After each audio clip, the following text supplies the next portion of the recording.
Okay, so what are you covering today? So basically what I do is I go through the presentation, which I probably went through with you. So I just have I'll just show you. Yeah, that's fine. Why don't you do the presentation anyway? Because I think this is something that you record. Because I want my clients to, even if it's a video recording, and say, here. Yeah, I can record this. Yeah. I think it is actually being recorded already. Let me double check. It is. And I'm just going to get up my screen.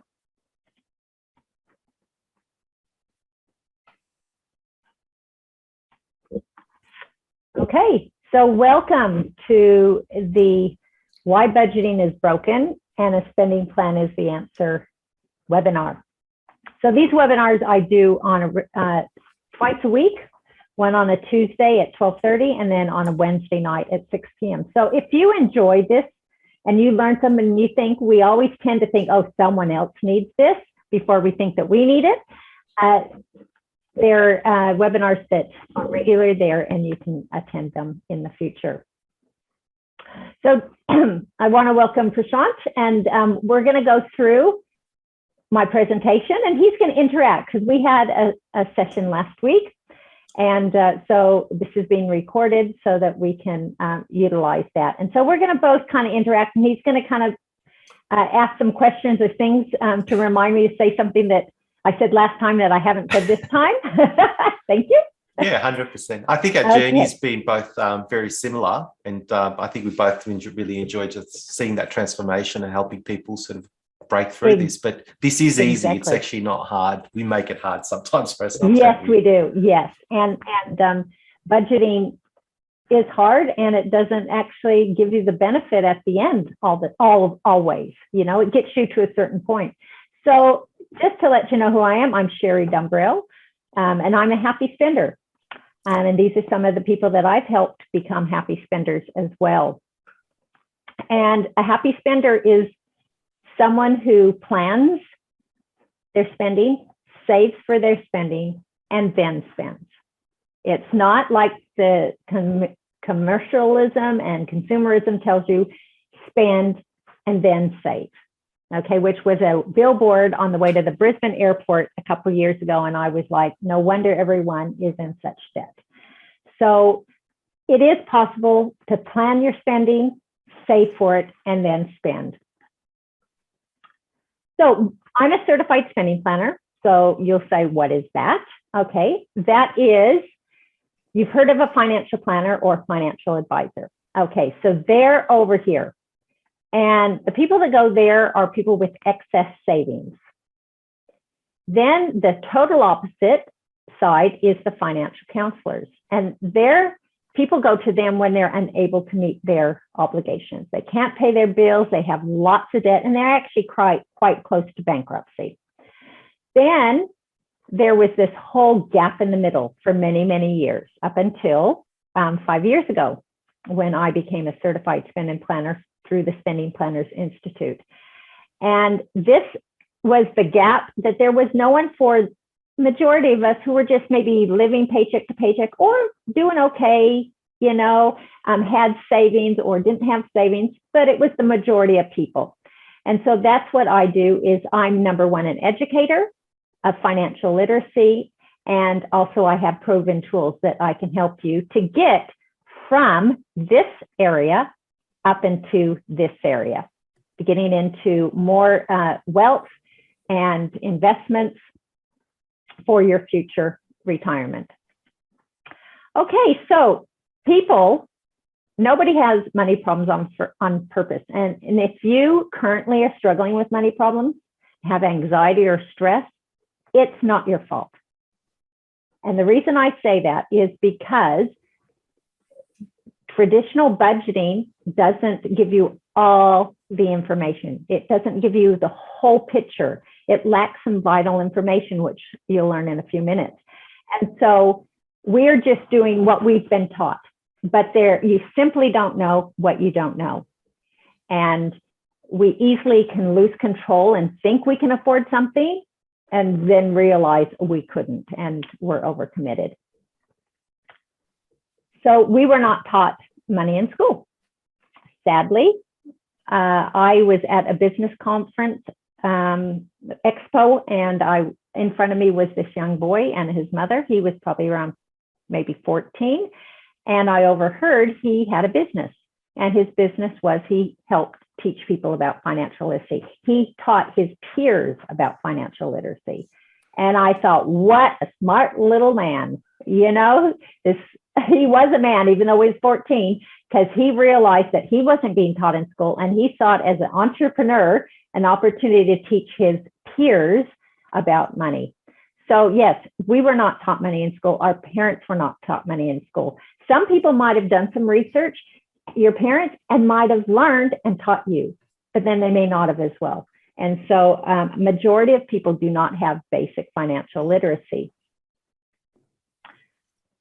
So it's important, we all have a money mindset. I was just saying in a live earlier that as a young child, I was trying to think of my first experiences with money and mindset. And I remember we moved into this home when I was 5, and there were some people on the street who had a pool. Well, we didn't have a pool. So I automatically thought they are rich. So then if they're rich, then we're poor. So that was a mindset that I created as a very young child, because I thought possessions and things meant that they were rich, where they could have just had a much higher mortgage than my parents. So it didn't have. And so we create these mindsets around money from a young age. And then also what our parents tell us, like if you say, can we have this, Mom? No, we can't afford it. So then there again, you start to think and you become that scarcity mindset. But one thing I've learned with teaching the spending plan and using it for 19 years, which is vitally different from a budget, is when you know your money truth and you see it, it changes mindset faster than anything. It's truth. And so it will change your mindset very quickly. So I teach money truth. I will not lie to you. Lots of consumerism and things out there do, because they're just worried about them. They're saying you deserve it, but look at how many fingers are coming back to them, the benefit. Okay, so I'm going to teach you basic money truths that I have learned as over the years. My husband and I, we raised 5 children. My youngest is now 20. And we learned those truths. And we went through our marriage. It's going to be about 34 years next month. And the only debt we've ever had is our mortgage, which we paid off. And now we have investments. But we didn't have debt. We didn't have consumer debt, credit cards, and those type of debts, because we decided early on that if we couldn't afford something, we did not get it. And so I'm going to talk to you about money truths and also honesty. That once you know your money truths, it is so important to be 100% honest. You have to be honest with yourself, number one, with your partner, with your children, with your peers. Lying about whether you can afford something or not is not it. And a lot of people, sadly, worry more about their image than what their bank account and their finances are like. That they'll try and impress other people more than have that peace of mind and zero money stress. So we all have money, and we need to be a steward of that money, and we need to save and then spend. And it's possible. I've done it. You know, there's many people who have done it, and it's so the number one truth I teach is save, spend. Debt is not a necessity. Yes, for a home. Yes, not even for a car. If you can't afford a big car, then all my children saved for a car. It was maybe only a $2,000 car or $5,000 car for their first car, but they saved. Okay, so we need to be honest with ourselves. Are you sticking your head in the sand? Okay, so we need to be 100% honest about our spending habits. Are you ignoring those unexpected, unplanned costs? in traditional budgets, there's usually not much there. There might be a little bit, but there's a lot of unexpected things that happen financially in our life. So we need to get our head out of the sand and have a plan for it. If you have a plan, then it eliminates all stress and anxiety. Do you know the real costs of your life, of your basic costs, what it is to basically pay for the basic needs of your life? Do you know what it costs for your style? Again, we need to know these numbers, because if you don't, putting your head in the sand is not going to make things worse. It's going to actually increase it. So I talk about living within your means. Do you even know what your means are? And also, we don't want to spend every cent on stuff, because there's other reasons that we need to use our money for.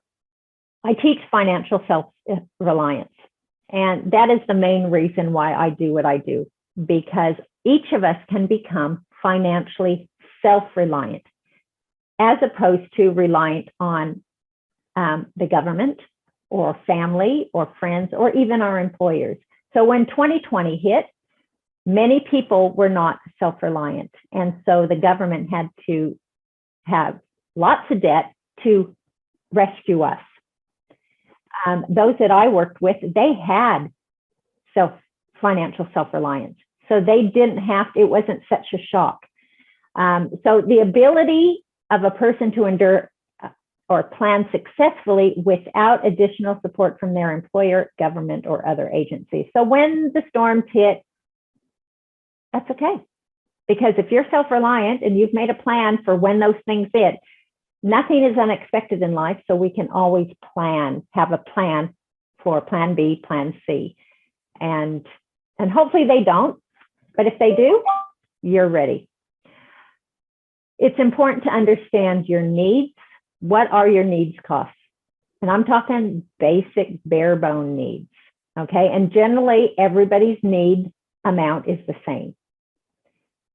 You know, basic roof over your head, you know, transport, food.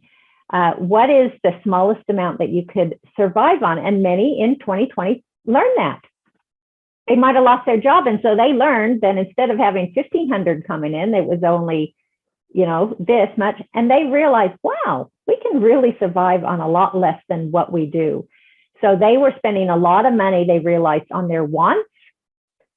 And yet they were really getting what they really needed. With the very basic. So we need to know what our basic need costs are. We also have to know what we really want. This is your why. Why do you want to become better with money? You might be already good with money. You might think you're great with money, but why do you want to even become better? We should always be improving and doing better. So we need to have that why, because that's going to motivate you and keep you motivated to do better with your money. Because if you don't have a really want, then you're going to waste a lot of money here. Okay, and we want to get what we really want. We don't work to just pay bills. We want to get those things. Okay, lifestyle. Talk a lot about this. There's our life costs. We all have the same amount, but I go a lot further than just food, shelter, and transport. There is the unexpected. That will happen. It's not if it happens, it will happen. And so what is your plan? Do you have savings for that? Do you have savings for things that you need to replace? If you know your fridge is going to die in a year, are you putting your head in the sand and just thinking, oh, I hope it just doesn't? Yet you know it will. So having a plan for that, because that's something you need. You need a fridge. And there's many other things in your home that you actually need, which sustain life, not lifestyle, that sustains life. We also have to think about our retirement. What is your plan? Start early. And then we also have to have some money put aside for some fun. Life is to be enjoyed. It's not all about just paying bills, but we need to set aside money for that and have a plan for that money first before we decide what our style is, what size home we're going to have, what type of car we do, you know, which grocery store we shop at, how often we go shopping, how often we go on holidays, you know, that keeping up with the Joneses, which is what I was raised with in America. You know, oh, the Joneses have it, so we need it. even though I might have to go into debt to get what the Joneses need. But if you get your life costs first, then you will have more choices on what your style costs can be. So it's priority. And especially if you're a parent, you have to do your first. Now I'm just wondering, am I? Yep. Okay. I was just saying if I was recording. If you're a parent, you need to ensure that you're provide all the life costs for your family. Okay. They rely on you. Your children rely on you. And so that has to always come first before any style costs. So this is my family. This is in 2019, right before the world changed with the word COVID-19. So in 2003, we went on our first family trip to the States. I was raised in San Diego. I was born in Las Vegas, so I was my parents' jackpot. I keep reminding of that. Yet my experience with money is, I had this scarcity mentality about money. So we went as a family to the States and we had such a great time. At this point, we were using a traditional budget and we saved for it, but I thought there has to be a better way. I wanted to do this trip more and there had to be a better way. I found the budget was really good for the here and now and recording the past, which was past and it's gone, but it didn't really help me plan my future so that this event can happen again. So no more budgeting for my family after we got back to this trip because I found the spending planner system, yet my family now can afford the things we really desire and we really want. And 2 years ago, we did go as a whole family to surprise my mom for her 80th. All my children, 5 of them, all adults now have their spending plans. And it taught them again that if you want something and you have a plan for it and you save for it, you can get it. Each of my children, when they became a teenager and got a job, I said, you need to start saving to go see your grandparents in America. And they thought, oh, that's a lot of money. I said, no, it's not, because you can waste that money so quickly on so many trips to McDonald's. So I did that to teach them that if they had a plan and they save for it, over time, they can achieve their goals. So yes, so that's when I stopped budgeting.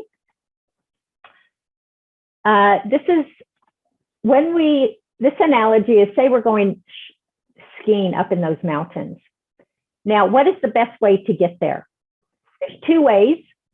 There's one is we can look in the rear view mirror, or there's one we can look out the front windscreen. But if we look out the rear view mirror, are we going to get there? And what's going to happen at that first corner? We're going to crash and we're not going to get to our destination. The past or the rear view mirror to me is like a budget. The past and your past spending is not there to dwell on. It's gone. You can't get it back. You quickly look back and glance.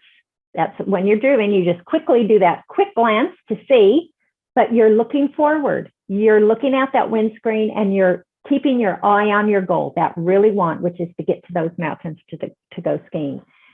And so a spending plan, and what I'll be talking about today, is forward planning.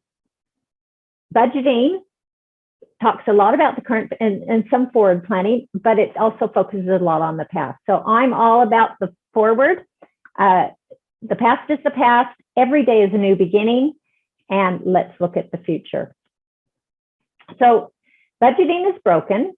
A traditional budget compares income and expenses and shows you that to pay your expenses, it's possible, that it's only possible to pay your expenses. But let me just move this over here. A budget is a two-dimensional income and expenses, okay? And it focuses a lot. Any budget that you do will first ask, what's your income? But it doesn't show you how. It just says it's possible to pay your bills. Okay, and here's just just leave that out. when it comes down to it, it lacks some information. And so it doesn't give the whole picture. And you can see here that it lacks timing. So a spending plan does involve income and expenses, but I focus more on expenses because as we learned in 2020, that income can change overnight, just like that. But our expenses are always consistent. We have to pay at least our life costs. So expenses is what we focus on more because I've worked with people who have a lot of income and are very poor. Yet I've worked with people who have little income on the pension and have a lot more financial wealth than those who have it. And there again, that kind of goes into people who have a lot of money, think they have this self-entitlement that they deserve this brand or that brand or this style of car, that they do it more for their image to impress others, as opposed to they need to, number one, just impress themselves and their bank account. So yes, it's more about expenses. And the third dimension is timing. The timing of your income, your many incomes and your many expenses. That is where a spending plan comes in. So a spending plan is like having a crystal ball of your future 12 months. It even goes up to 30 years if you have a mortgage. And it shows you how to pay your bills. And then it is also like a GPS that goes step by step, gives you exact steps how to pay your bills. So it's not saying it's possible, it's actually showing you and giving you proof. It's showing you that 100% truth that you can see so that you know that you can cover those. Okay, so it's about time. A budget says it's just possible. There's a lot of guessing. It says you should be able to pay these bills. And I did that for 15 years of our marriage, and probably 70% of the time it did work. But there was a 30% it didn't, that I didn't have the money, the right amount in my account to pay that bill. And it's like, why? But I knew I was putting in regular money. Why didn't it work? And a budget can bring a lot of anxiety because if you don't know the full truth, you always have that percentage of unclarity. And so you can have anxiety and stress. A spending plan gives you 100% clarity on all your spending. And I'm talking the 6 ways we spend our money, which I go into is there's 6 ways we spend our money. And with the spending plan, we cover them all. The first one is your weekly expenses. The second is all your regular predictable bills. There's the things we buy. There's the repairing of those things. That's when we start to put our head in the sand, is we buy things, and especially young people when they buy their first car, but it was only $16,000 this car. They forget that they have to pay rego and insurance and regular servicing, and then batteries and tires. And so it's not just $16,000. And so we need to have the whole picture. And so with the spending plan, you can know that all your expenses will be covered. It brings great financial peace, and your dreams can come true, or you can resurrect those dreams you buried thinking you could never get them. Do you have any comments? I'll throw one in there for you, Sherri. Yes. I think 100% you're spot on. Really love the stuff. And, as you know, I've been in the finance, mortgage space, debt reduction space, and, I've held more than 1,000 appointments, and I've seen this again and again. So you speak your truth. I think people realize it deep inside that, if you're coming from a place of honesty, if they can, be honest with themselves and take control of their finances and really take this on, I think it's a massive transformation going forward. Excellent. That's so true. And that's why I'm a happy spender. I have zero guilt when I spend money. My spending plan tells me it's time to go spend money, where to me, the word budget before was very restrictive. And so we all are going to spend our money. So why don't we make a plan for it and make sure it does what we want it to do and be in 100% control? So these are the 6 different areas that we spend our money. Weekly, regular expenses, including bills, things we want, repairs, again, that's where we put our head in the sand and think it's not going to need repairing, but it does. Also replacing things. There's things in our home that we need to replace, like our fridge is not going to last forever. Now, thank goodness my washing machine, I got 6 months after we're married, and we'll be married 34 years. It's still going. I've had money sitting in a long-term replacement savings account for years, waiting for that to die. And it just keeps going. And so, but at least I'm not going to put my head in the sand and say, oh, it's going to go for another 30, because as soon as I do that, it'll break down. So we need to know what's going to be needing to be replaced in the next 10 years and make a plan so that when it happens, you don't have to steal from your savings or put it on credit or interest loan. And then there's those once in a lifetime things that we all want. You know, there's that education, weddings, getting your first home, going on that dream holiday, and retirement. So what I do is those 6 areas, I teach an effective bank structure, which protects your money from you. No one is going to come and steal your money other than you. Okay, we've all done budgets. Even with my spending plan when I was starting, and I still do every once in a while, we don't follow, we sabotage it.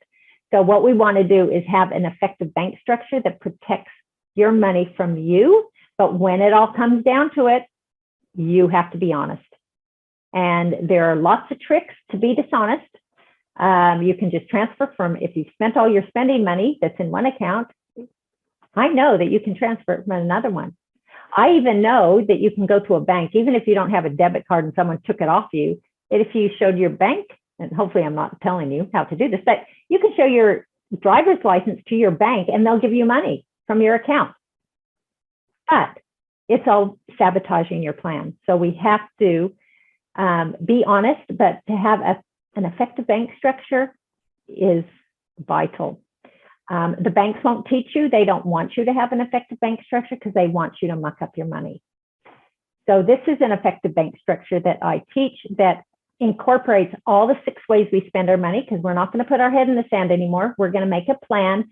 There is nothing in life that is unexpected, even death. So we need to have a plan for everything that comes. Of course, we're not going to always get it right, but at least we can get it 95% right.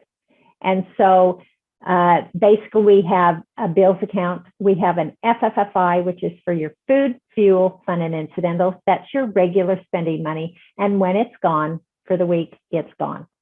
There's no more spending. We have to have barriers if you want to get what you really want.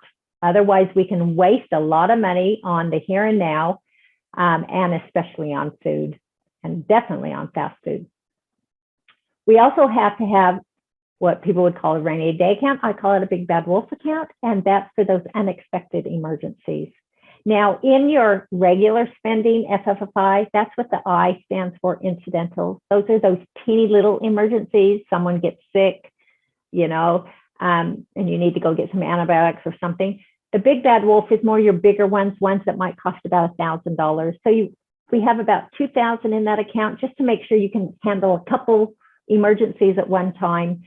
And that account really protects your savings so that you get what you really want. It's like the insurance account, so that you do get what you really want. You don't have to steal, because if you're planning a holiday to book a cruise in September and everything's going right, and then in October your car engine blows up, well, that's unexpected. Then you have a choice. One, I have money in my savings, but that means I can't go on my holiday, or I have to postpone it, or I can put it on credit. And sadly, most people will put it on credit. So the big bad wolf means you don't have to put it on credit because you've planned for the unexpected and you still get to go on that holiday. Such peace of mind. And then there's the long-term savings. That's those things that you need to be replacing in the next 12 months. Let's get our head out of the sand and have a plan for that. And it's only dollars a week, so that when those things come to plan, then you can do it. Like in my plan, it's been telling me for 20 years, it's time, there's money here. Your plan says there's money to buy a washing machine. And I keep saying, postponing it. Sorry, I don't need it yet. And then there's the emergency account, which is for those big life-changing emergencies. You lose your job, disability, and that carries money to pay just your basic life cost for 3 to 6 months at least. Okay, so this is what I've used for 19 years.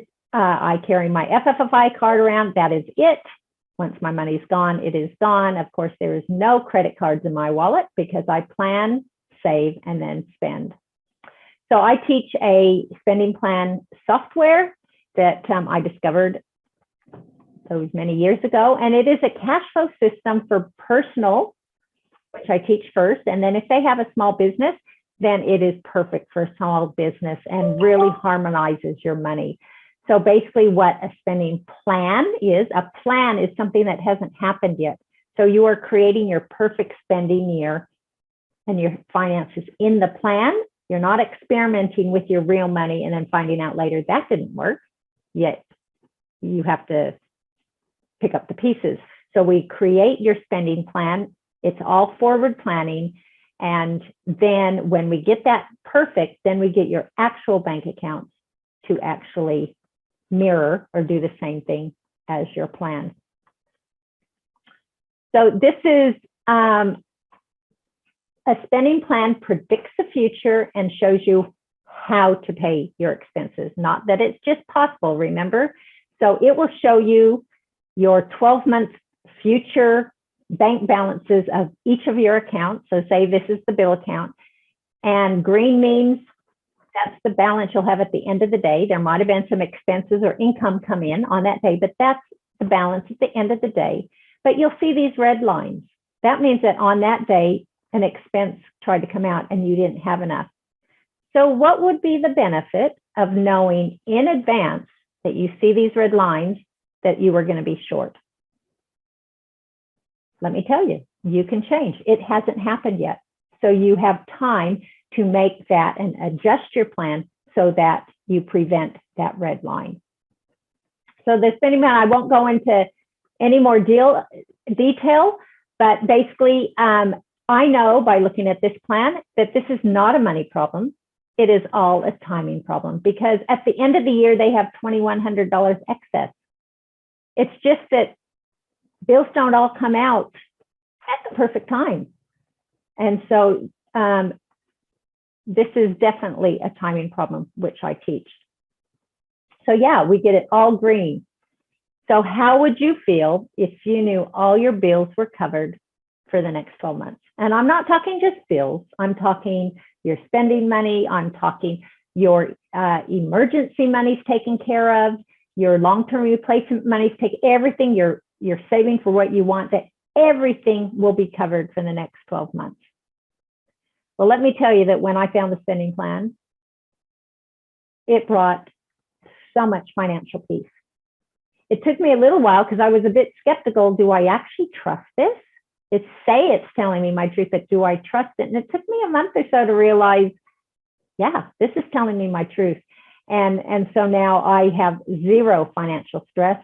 I was a stay-at-home mom for 27 years. We were on just a moderate income, but we had a spending plan for the last 20 years, and that made all the difference. And so you can have that financial peace knowing everything is covered, because it will show you, not just say it's possible, it will actually literally show you.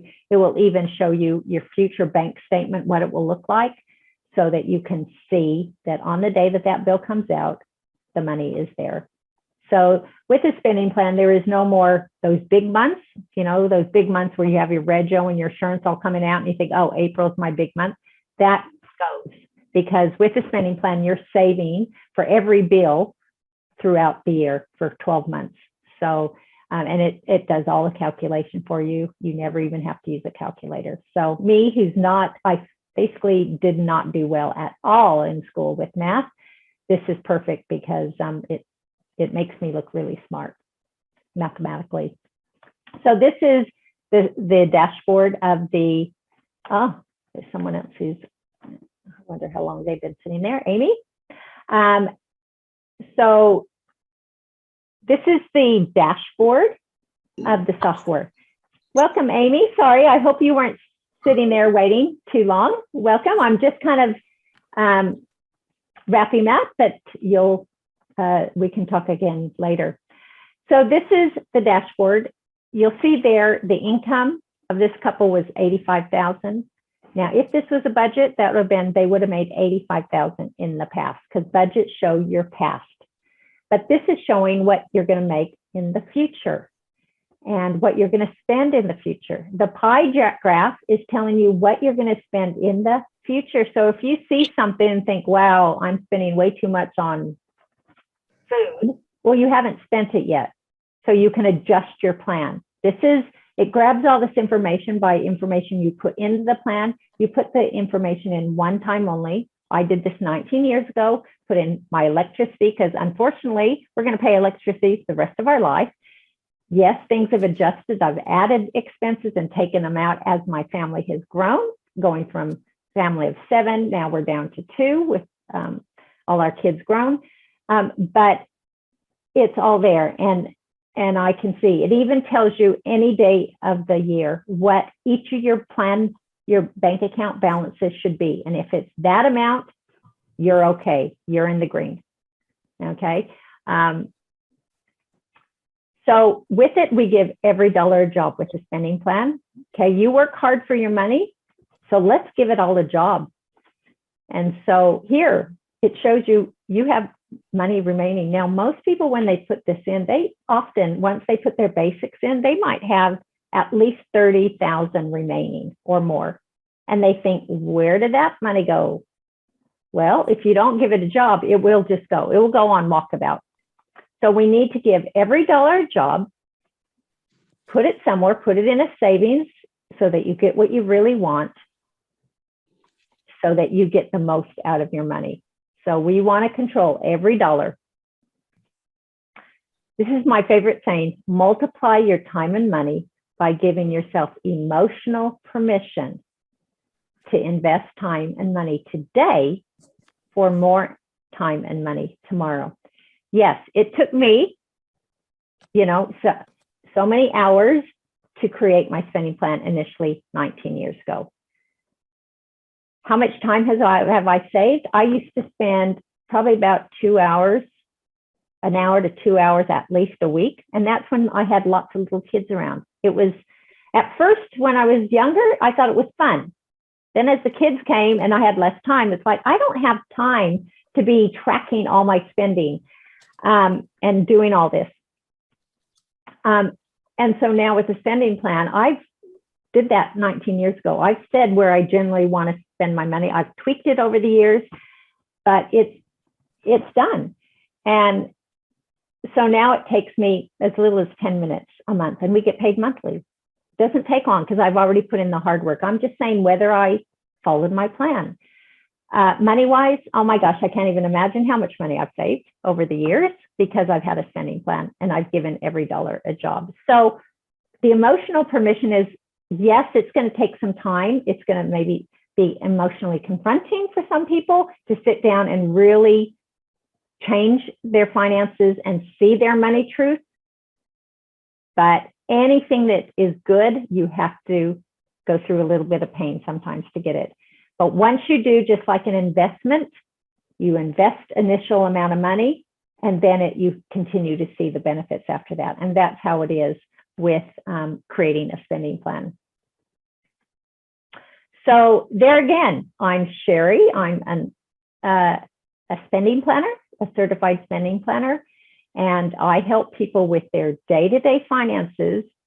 I help people create a spending plan that is a cash flow forward system that will lead you financially to you're achieving your financial goals and your dreams.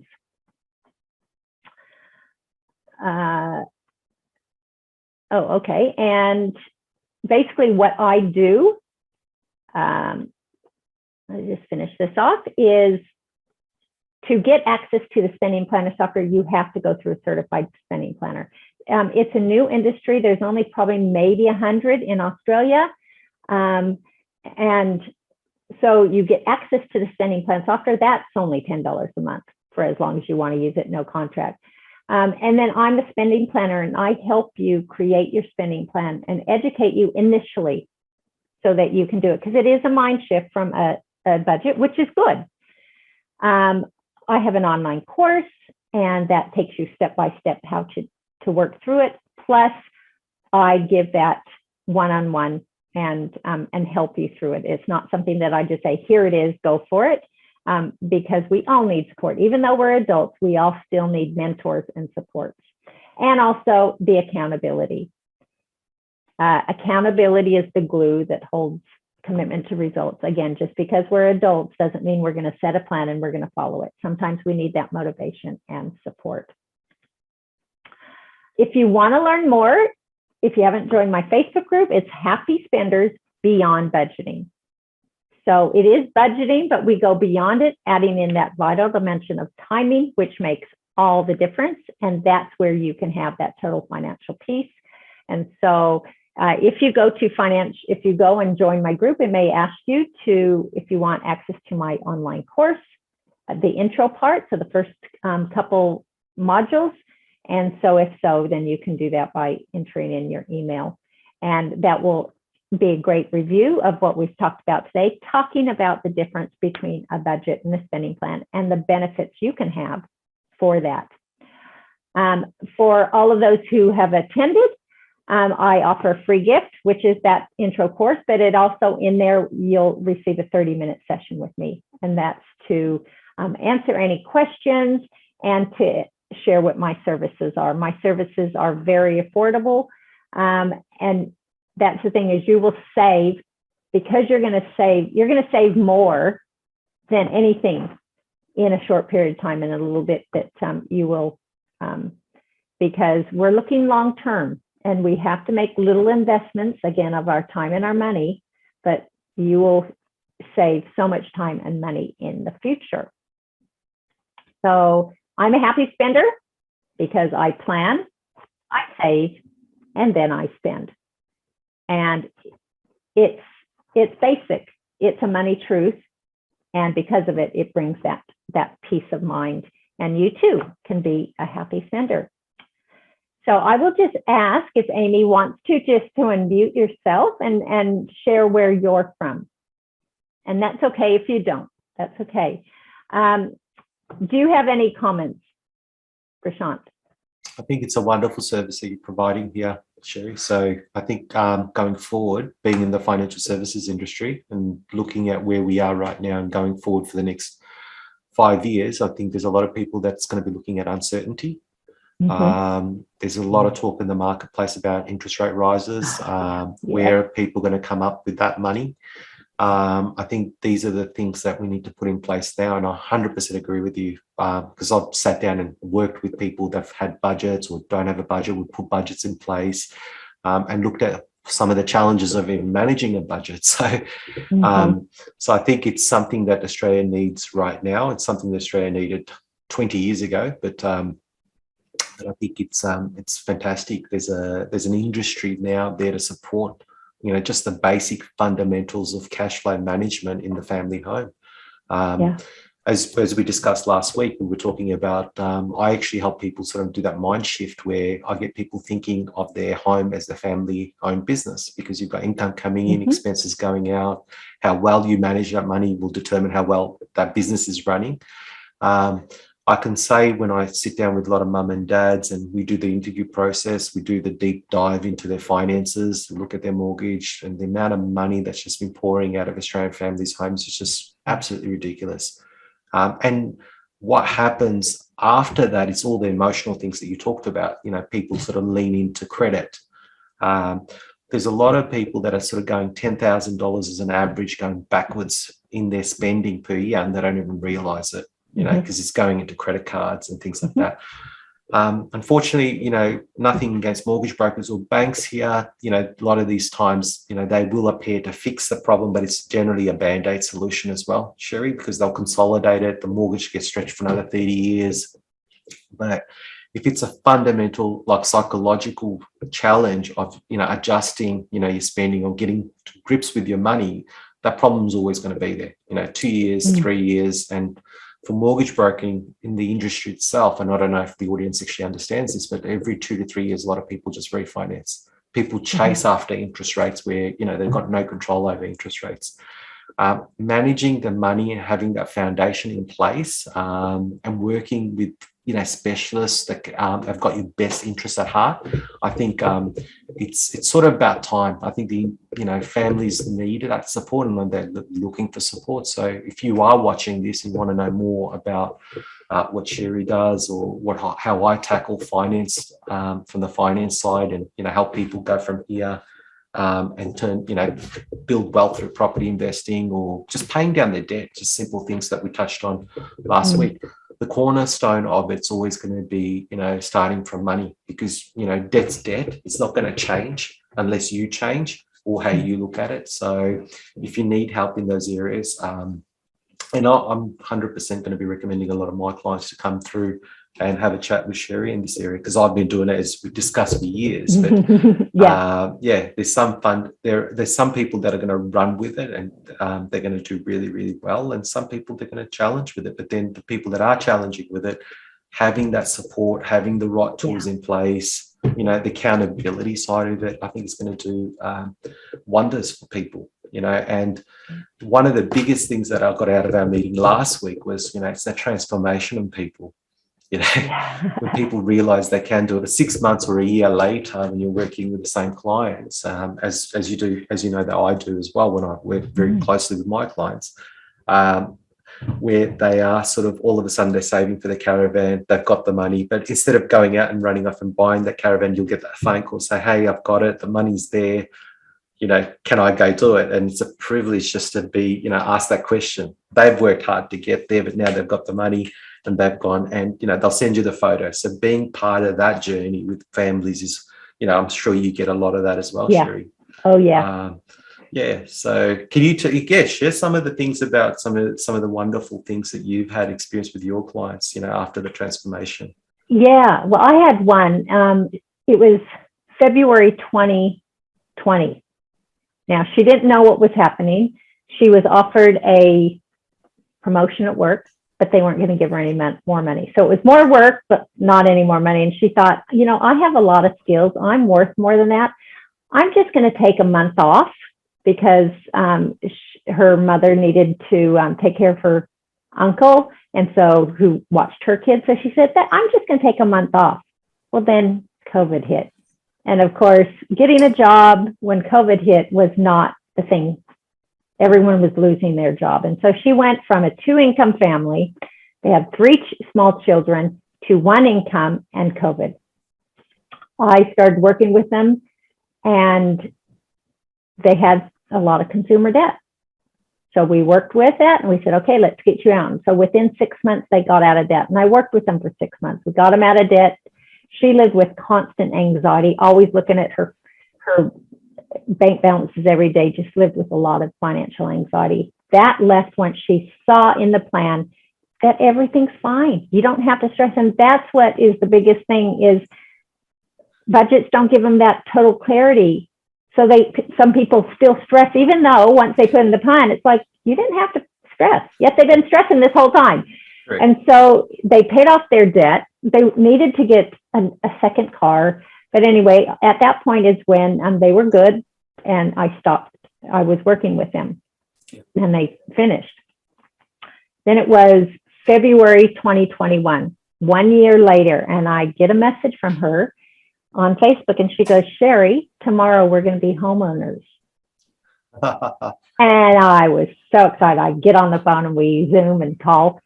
She goes, since we've been doing it, I love my spending plan. We got a secondhand car. We paid cash for it, $10,000. We paid cash, and we've gotten a deposit for our first home.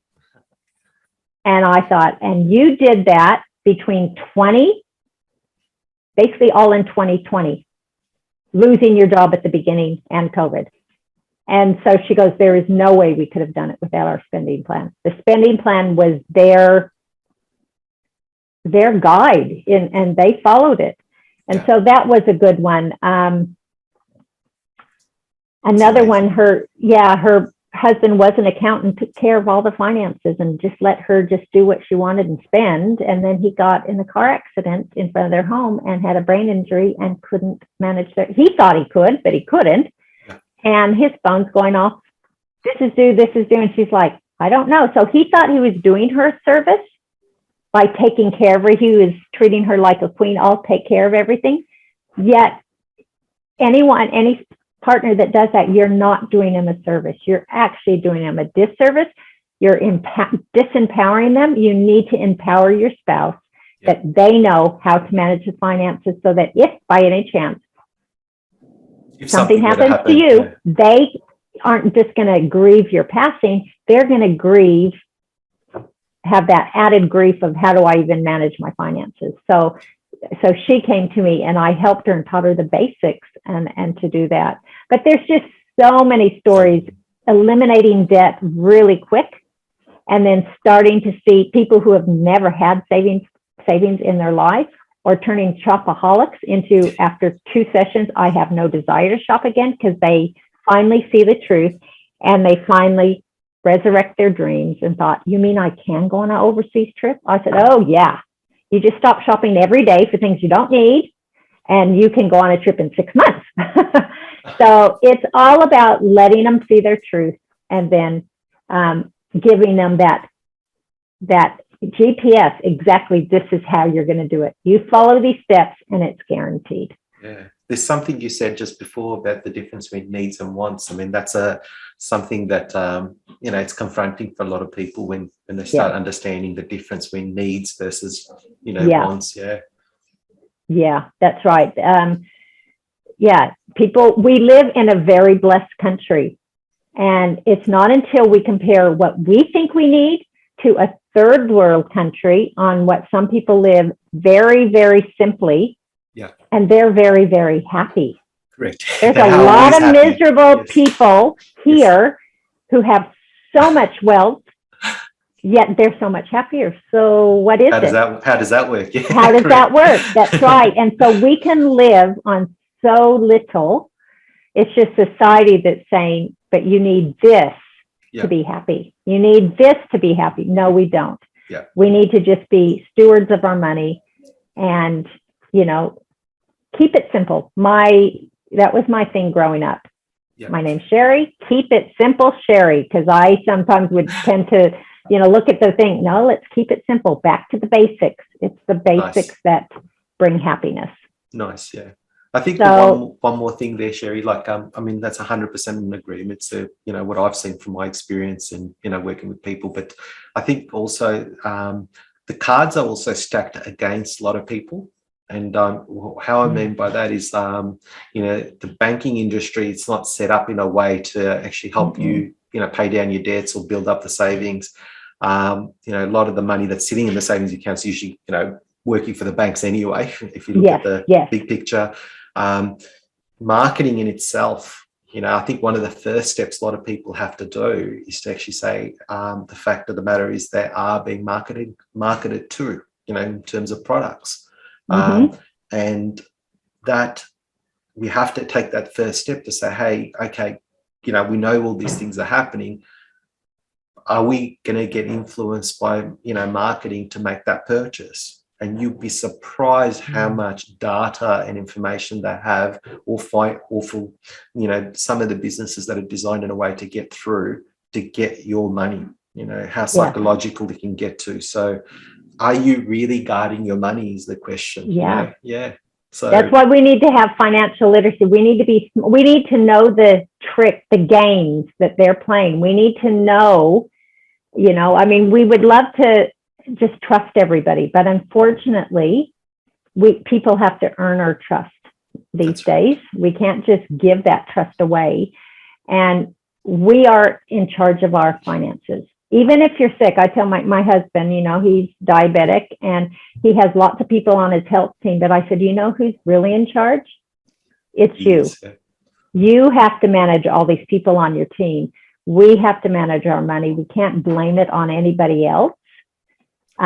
We need to take that responsibility, educate ourselves so that we can get the things we really want.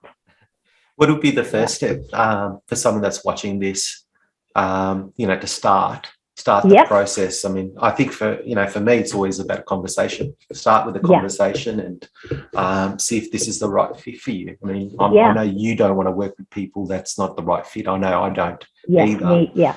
We don't want to make our lives harder, That's right. That's right. And I've had some people who have come to me that it's not the right fit. And I can see that they kind of want to change, but I could tell they weren't ready to change. We have to get to the point where we're really rock bottom sometimes, that we're really ready to change, because there is some pain initially that you have to endure through before you get that reward. But what I would say is just go to my Facebook group, Happy Spenders Beyond Budgeting.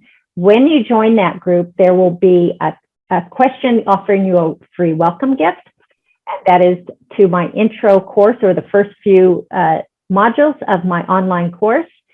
And that will explain more about a budget and a spending plan and the differences and the benefits. And in there, it will give you a free 30-minute session with me. And so then you can come, you can check me out, you can, see what services I offer. There is a service for everyone, okay? It's affordable. It's something you cannot afford to do.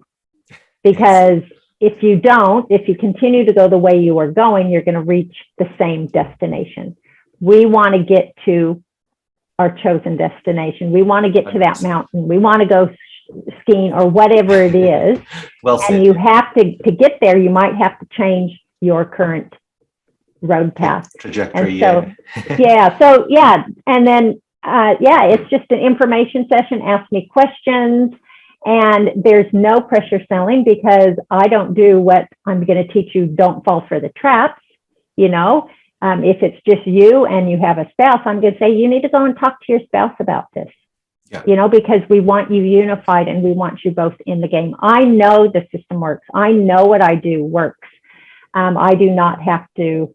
That's what the session is. It's just giving you some information and answering questions, and then letting you have all the information so you can make a well-informed choice. Wonderful. Thank you so much, Sherri. You're welcome. For this session, I think it's fantastic. I do have to run. I think. Yes, I do too. I have another session coming up shortly. So thank you everyone for attending. If you're watching this, live, as well as if you're watching the recording one. And the last thing I'll just say is, again, it's not your fault if you aren't good with money, because you were never given all the information and taught. And so that's what I do, is I teach financial literacy and have a proven tool that I know works and will work for you too. Okay, and until next week, and also every Tuesday at 11:30 Brisbane time, I do a live on Facebook on any of my platforms. My business page is Essential Spending Planner. Then Happy Spenders Beyond Budgeting is my Facebook group. Or if you're one of my friends, and please feel free to become one of my friends, it will go live there at 11:30 for 30 minutes. And then, of course, we have these sessions every Tuesday at 12:30 or 6 o'clock on a Wednesday night. So if you know of anybody or thought of anybody, invite them along to that. And all that information will be in my Happy Spenders Beyond Budgeting group. Okay, so until next time, we'll see you later. And choose financial freedom. It is a choice. It's not a gift. You can choose today to be better and have a better future. Okay, until next time.